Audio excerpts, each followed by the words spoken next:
ഒരെണ്ണം കഴിച്ചോ? അയ്യോ, എനിക്കിതൊന്നും ശീലല്ല. സാരില്ല, ഒരെണ്ണം കഴിച്ചോ. ശരിക്കും?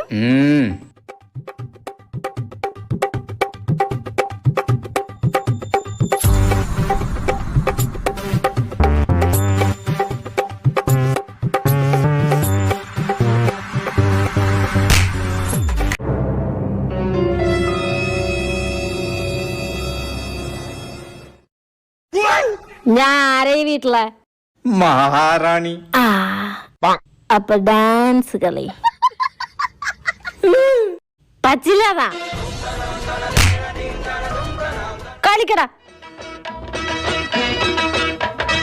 മാലിനിയുടെ തീരങ്ങൾ തഴുകി വരും പനിനീർക്കാറ്റേ, ആരോടും പറയരുതി പ്രേമത്തിൻ ജീവരഹസ്യം.